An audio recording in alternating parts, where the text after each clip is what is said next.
Good morning. I'd like to call to order the Charter Review Commission Community Input Forum. Roll call. Patel. Here. Denning. Here. DeRue. Here. Kuchera. Here. Ballmer. Here. Hyatt. Here. Maliabo. Craig. Here. Deep. Here. At this time, I'd like to introduce the commission members to you and say that we have had 9 meetings and 1 public hearing previously, and are diligent in doing our work, and I think you have a committed group of commissioners to reviewing the city charter. So at this time, I'll start with John Deeth, Susan Craig, Bijou, I think will be here, Matt Hayek, I'm John Ballmer, Molly Casera, she's the vice chair, and she's the timekeeper today, too. So watch out. Mackenzie DeRue, Jareen Denning, Jennifer Patel. Today's forum is intended so that members of the public may share their views about Iowa City's charter with the Charter Review Commission. Because this is a public meeting and the agenda asks for community comment for any matter related to the charter, the commission cannot answer questions or engage in discussion or debate due to open meetings law. We certainly encourage your comments, whether they're here today or written or at later meetings that we have. We'll have 2 meetings in October. Again, it's the same type of format, but those meetings will be where the commission will be diving into this charter and whatever recommendations we have to make. So. Just a brief overview. This is the 50th anniversary of the city charter. It was in 1973. There was the initial Charter Review Commission that was formed, and then it was presented to the voters of the community, which they approved. And then the 1975 council was the first 7-person council that was elected, 4 at-large, 3 districts. And then after that election in January, then we approved the charter and sent it to the Secretary of State. So we've operated under that for 50 years. And every 10 years, there is a Charter Review Commission. This is the fifth rendition of it. So I had the privilege of being on the first one, and I'm still here, and looking forward to whatever possible changes and review we will do on it. So at this time, I would ask anybody to step forward. Please give your name so for the clerk, and like I said, 3 minutes would be appropriate. Tom, go ahead. I get her first, so I'll go first. I have to go to the high V, so I won't be sticking around. My name is Tom Silic. I live on McGowan Avenue. I'm a lifetime resident. I mean, the whole lifetime, except for 6 months in the Air Force. My wife is also from the city, and we're proud to be in this town. We've seen a lot of changes over the years, but it's great. I want to thank all of you for your service. This, again, is that great example of how the city works, citizens working together. I'm here. I have 2 issues I just want to support. One, I support the existing charter rule on district elections. I'm a big believer in having districts. I think that is important. We have 3 districts, as I understand it. In the primary, if I understand the rules, just people in the district can vote. So they get the candidates they want. True, then the city then has that at-large vote. I think that's a good idea. It would guarantee geographic representation, but we also encourage overall city view. I did read the guest opinion yesterday in the Gazette, and it talked about Justice Ginsburg and a hint of racism. I don't know if that's true here. I think you can argue our system's better than that. First of all, the town has become more progressive. I think it's not an issue, but if anything, we guarantee the district vote, and the town actually is progressive. So I think it protects it against a small group taking over a district and having maybe some issue about race. The second issue is the election of the mayor. I'm a big believer in the existing form of government. I support the city manager form of government. I think I favor the election of the mayor by the council. I think you want that council to work together in collegiality, and I think having the mayor elected by them is preferable. So appreciate your service, and I'm going to the Hy-Vee grocery store. Thank you. Thank you, Tom.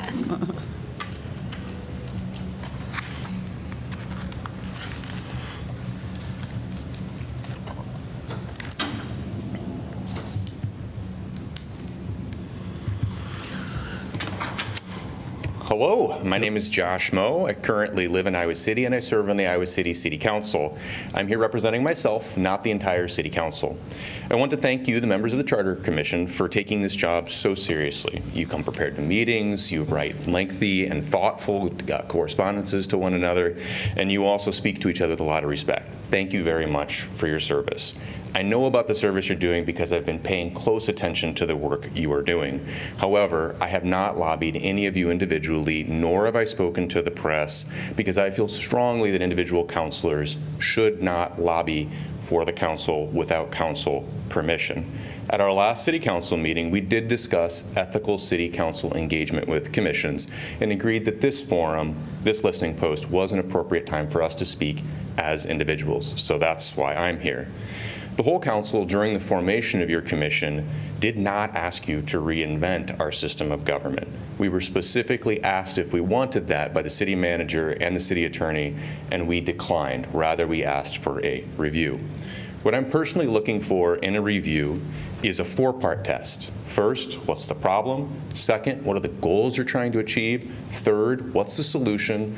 And fourth, what are the indirect or unintended consequences that might come?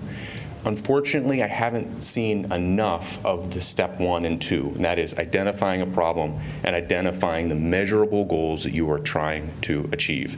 On the instance of direct election for mayor, I oppose this change. Deliberative bodies all the way from the U.S. Senate down to the Iowa City School Board use the time-tested method of selecting a chair from amongst the electeds. Our mayor is our chair. He's not our dictator or president. I nominated Bruce Teague to be our mayor. I did that because Mayor Teague is calm and steady and was able to bring a very diverse city council together so that we could work on behalf of the citizens of Iowa City. In a system with direct elections, usually the most galvanizing, loudest, angriest person gets the most votes. That doesn't lead to good governance. So reasonable people can disagree about how good or more democratic direct elections for mayor is. I don't think we can measure that feeling. But what we can measure is how ineffective and loud and angry our government could become if we have a single leader. On the issue of changing district boundaries, yeah, I think that identifying a problem and developing measurable goals is a pretty good idea. Again, I'll be looking for that four-part test. What's the problem? What are you trying to achieve? What's the solution? And then what are maybe some of the indirect consequences? However, moving from an at-large system where all of us get to vote for the whole city council and the city councilors are beholden to the whole city, the system we have now, to a system where council members only have to bring home the bacon to their districts, I oppose that change. I, as a citizen of Iowa City, enjoy voting for the entire city council. Thanks. Thank you.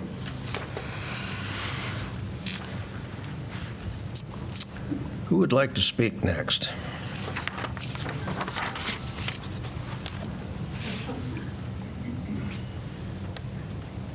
Hi.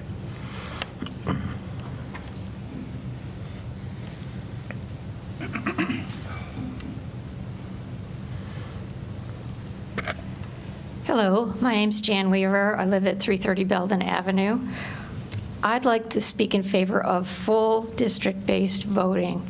I moved here a couple of years ago from a town that had full district-based voting, and I felt that my personal representative was more accessible to me. I had somebody I could develop a personal relationship with, and that I knew I could go to and count on for help because they understood my neighborhood and my neighborhood's issues.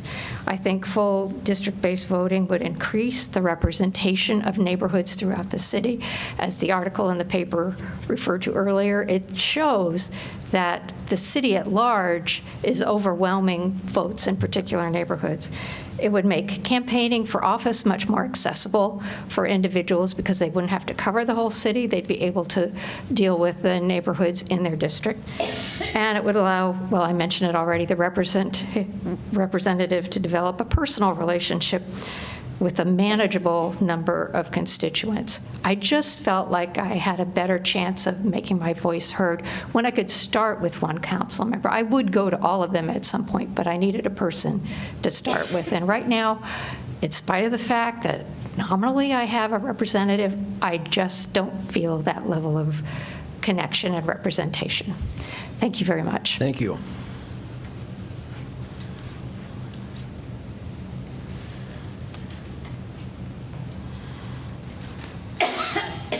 I didn't plan on speaking, so I'm pretty nervous. That's just fine. Okay. No problem. My name is Sarah Curry, and I live at 1111 Wild Green Road, and I've been in Iowa City approximately a year.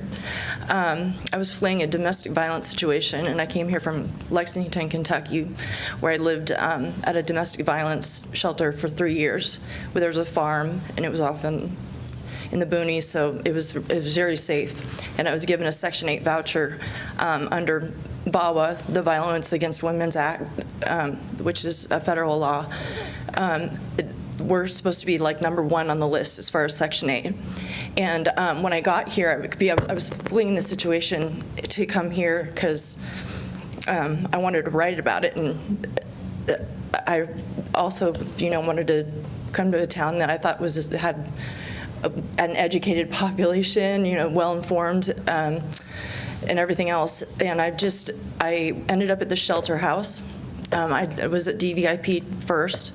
The person who is stalking me has a lot of money and a lot of resources, and devastated me through this whole process. Before this, I have a degree in political science from a top university, half a master's degree. I worked for the federal government. I've had a security clearance. I've worked for ABC News. This is just like, my life was turned upside down. And when I was at the shelter house, I saw a number of things that were just like beyond corrupt. And I have a huge problem with specifically the conflict of interest that's part of their charter, that it states that they're not supposed to have staff giving their friends and family Section 8 in homes. I've stomped into that housing office so many times and talked to the director about porting my voucher. And there was a woman there that was porting her voucher from another state as well, and she got her apartment. I still did not. I don't know why. I lost my voucher, so I lost that lifetime benefit that was given to me because of this situation. I'm sorry, I'm nervous. It's just, the conflict of interest thing ended up in a fight. She had her daughter come over and drag me out of my car. I was sick that day, and I was sleeping in my car, and it was snowing. And she pulled me out of my car, and she dragged me on the snow, and she beat me pretty good. And she said, I'm not going to be arrested. I know everybody in this place. She never got arrested. They will not give me a police report. They will not give me the video. There's a video of it. If you see it, it's one of those things that you would see on the news, and you would say, oh my God. It was brutal. It was brutal. I have a number of things I want to say about this place, but there's a real cozy relationship also with the police and the informants getting housing as well, which it gives them an incentive to entrap other people and lie about things. It's not the way to do law enforcement, in my opinion. I don't know. I think there's a cozy relationship also with Hodge Construction. If you look on ProPublica and you want to look at any of their financials, and there's no oversight. They do their own oversight. Thank you. Thank you.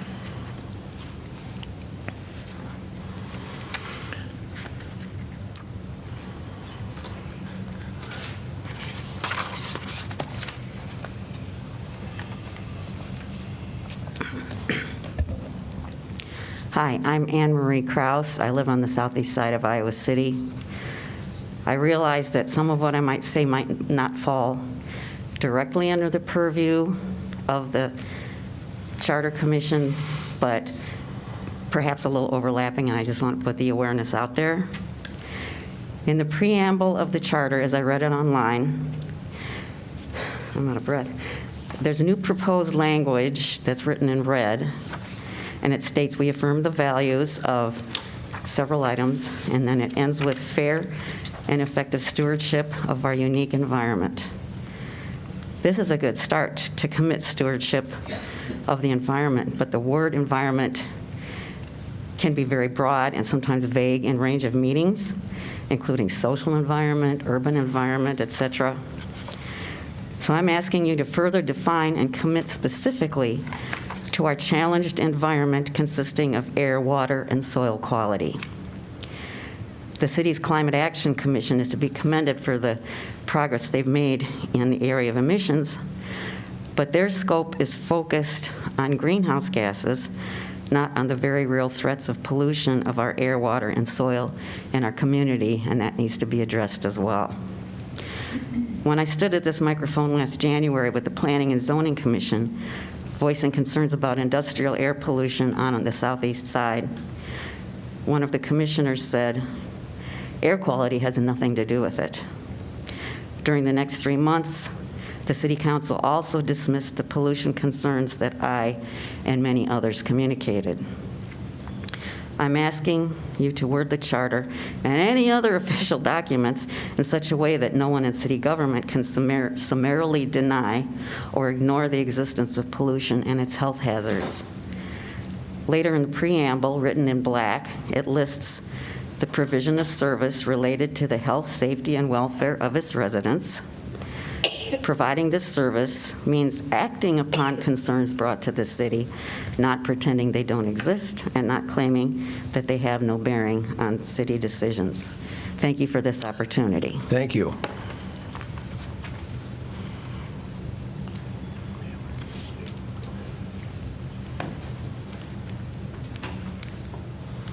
Hi, my name is Nancy Carlson. I live at 1002 East Jefferson. I came here in 1969 and have been here ever since. So I came before this started, before the charter started, and have been here for all of it.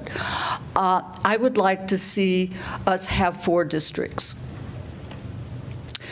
We divided the city into 3 districts 50 years ago. I think things have changed. I think our populations have changed. At the time we did the 3 districts, there were not a lot of people south of Highway 6, so they included that with the west side of the river. Our population has changed. Every legislative body looks at their districts every 10 years and attempts to define them according to the populations. We are still stuck in 50 years ago. I do not feel it's fair, especially to the people, a lot of people who live south of Highway 6. I also feel that with the setup that we have right now, it benefits people of status and a higher standing in the city, and it has a tendency to forget about the poorer people, the underprivileged people, the people who have been discriminated against. As a woman and as a lower income person, I know that this happens in the city. And it's not that it's done purposely. It becomes part of the function of the structure. When you have a structure where people who are strong and able rise to the top, we need a way to ensure that the people at the bottom feel like they are valuable, that they have an opportunity to participate, that our system is inviting to everyone in our city, no matter what their economic status is or where they live. And I do not feel that this particular 3 systems for at-large people do that. We purport that we are a city who cares about everyone and wants to help everyone. That's what we say. But what do our actions say? We need to make sure that our actions support what we say. Otherwise, it's just cheap words. Thank you. Thank you.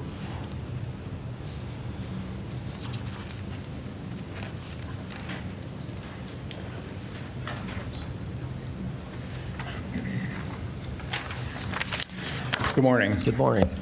I'm Bob Schlegel from Iowa City. I want to join in thanking the commission, along with everybody else, for the time you spent reviewing the charter. It's a lengthy process. I think it's time well spent for the city from what I can see. This is kind of my first charter review, although I used to live in Iowa City years ago, and I guess there were a couple of them that happened in that time that I was here.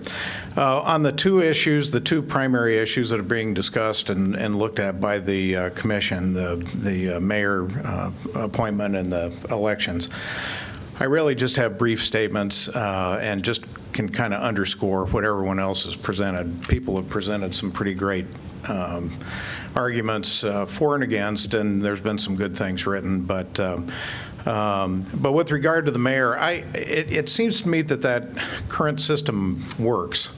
And I think it's because of what's been talked about. The council is who appoints the mayor from amongst themselves. They determine who they feel is the best qualified for that position, and I think that's a real benefit to the city. It also helps to ensure that the mayor is not elected as a result of an expensive campaign with potentially large donations and things of that nature. We don't seem to have that in this town, and I think that's a good thing, frankly.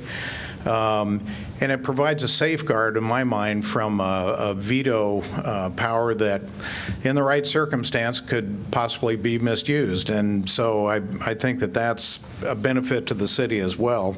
The current system provides the checks and balances that may not be as effective in a direct election situation. So overall, I think the system that's in place with regard to appointment of the mayor it's working, and it's been a benefit to the city for the last 50 years. With regard to the voting system, I guess from what I see and from what I hear others talking in favor of the current system, that's worked over the last 50 years as well. In my mind, it gives everybody a seat at the table, and I know there's been argument the other way on that, but it allows the residents of different districts to promote and choose the candidates that they're interested in, that they think can best represent them through a primary system. The entire city then does vote to determine which of those candidates the public feels will best serve the entire city. But I think that's a fair system, and again, a benefit for this city. If the goal in seeking to amend, is that me? Yeah. Oh, sorry. God, I didn't think I had Thank you. 3 minutes. Well, thank you. Appreciate it. Thank you.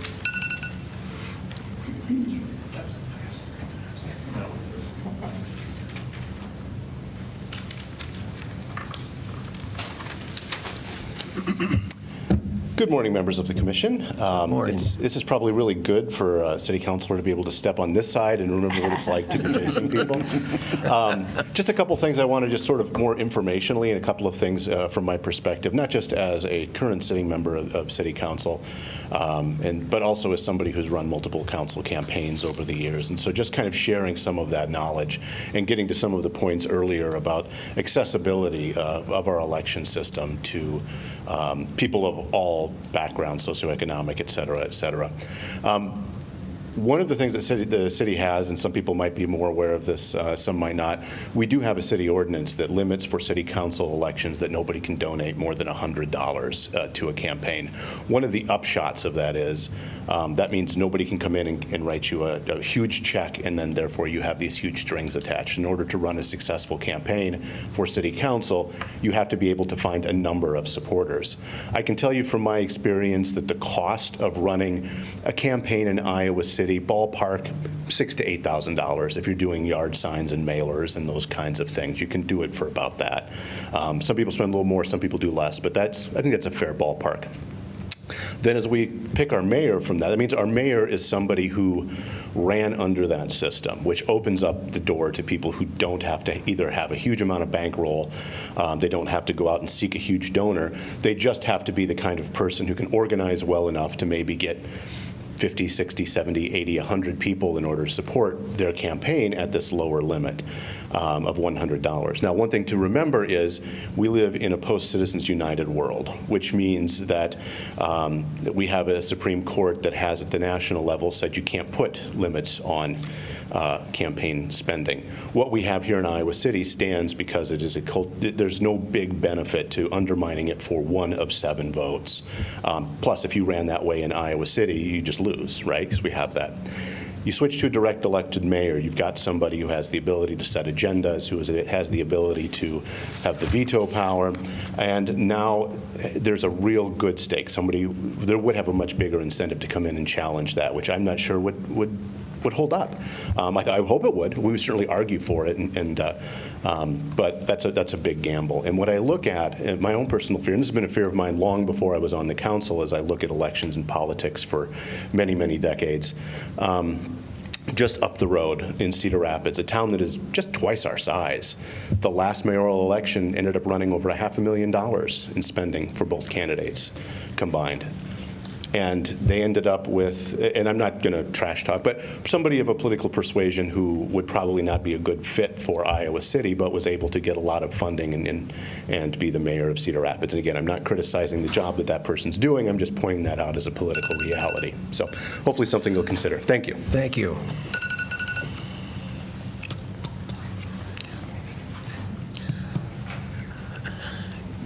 Come right up. Thank you. I know how to make an entrance, right? Let me just take a moment to catch my breath because That's I ran fine. from the top parking lot. Thank you. Okay. Got a spot. I did. Last. Please give us your name. Yes, my name is Megan Alter. I'm a resident of Iowa City. I am also a city councilor. I'm trying to speak kind of from a knowledgeable position, but as a resident. I literally ran here. Okay, so I'm sure that others have spoken, and I don't want to belabor the points. I hope I'm coming at this from a different angle. I understand that there are 2 major considerations before the commission, and I guess what I would say as a preface is at the same time that the commission is deliberating about how to make governance and also the voting process simpler and more accessible for more residents of Iowa City. I want to say that perhaps simplicity is not always the most effective. As a case in point, I realize I have a limited amount of time. One of the discussion points I know may be on the table is about precincts and primary voting and how that carries over into general election. And I know at least there has been the idea floated that people who live in a particular precinct are the only ones who vote for their particular representative. It sounds good in theory. It sounds very clear. It's something that the voting public can understand. One of the things that makes City Council work so well at present, and I believe historically, is that we try to look at what impacts the city holistically. And so changes that may be promoted or desired by one particular area do have impacts across the city. And currently, council takes that into account whether you're in a precinct or not. If you have been voted in solely by one precinct, then it's hard to vote against the desire of that precinct because that's who you're beholden to. So I would just encourage the commission to think broadly about how there might be ways for the public to be more educated about the process rather than, yes, in the name of simplicity, making it easier for voters, but the actual governance might become a bit more tumultuous. Again, an elected official is rightfully beholden to those who voted them into office. Or not beholden, but certainly are taking into account those desires. It would be more difficult to really look holistically at the way that Iowa City knits together its policies if that is only based on what members of the public who voted for a precinct are saying to their representative. So that's one piece. The other, and I'll be much shorter because I believe that my fellow counselors have spoken too, is with the possibility of a direct mayoral election. Again, it seems very straight cut. I realize actually my own husband wants that, right? So I fully hear where people are. Oh, and I'm done, aren't I? I just echo what my fellow counselors have said and urge you to think broadly. Thank Great. you. Thank you, Megan.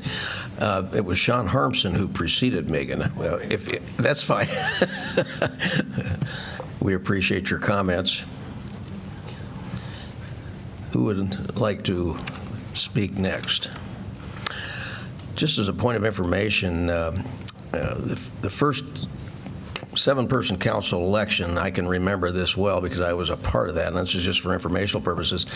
I did a lot of explaining on the campaign about our new system, this hybrid system of at-large and district, because some people just, quite frankly, didn't understand it. It took me a little while. I'm not as bright as Matt Hayek here, but I did. That was one thing I felt it was incumbent upon me as a candidate to explain that to the voters, and I think it got through and people understood it. I think that's more of a case of education, that we need to do a better job in this community. I don't think it's as convoluted as some people think, but I just wanted to let people know that's what happened the first time when we elected all 7 council persons in 1975. That was that first election. And at the time, the 2 at-large with the most votes got a 4-year term, and then there were the two of the districts got 4-year terms and one got 2-year terms. So that's just the way it went initially, and it seemed to work pretty well. We had a lot of candidates then, so just something of informational purposes that was very interesting. Who else would like to address the commission? Mr. Chairman, you might want to just mention that there are still opportunities to provide written Yes, input. absolutely. We encourage people to send in your comments, and people are doing that. We certainly hear ourselves from people, and we have meetings coming up where individuals can speak after our deliberations, and our next meetings are in October 8th, and October, is it 23rd or 4th? 24th, okay. And at that time, we will be discussing these issues, and certainly the main issues are the direct election of mayor and the district representation. So I think we will be getting to that very soon. It's certainly my goal as chair to have this process concluded so we can send the recommendations to the council early this fall sometime. So. Welcome, Bijou. Yeah. Sorry, I'm late. That's no problem. Bijou Maliabo is our 9th commissioner. So I can tell you, we all take this very seriously. We hear varying perspectives from many people that know us. I can tell you that it's not one-sided in any way, shape, or form. So we do take this very seriously. Is there anybody else who would like to address the commission?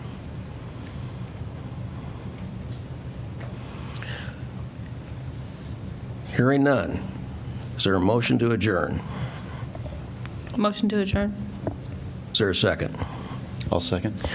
Moved by Casera, seconded by Hayek. All those in favor signify by saying aye. Aye. Opposed, motion carries. Thank you. Thank you guys for coming. Thanks very much. Thank you.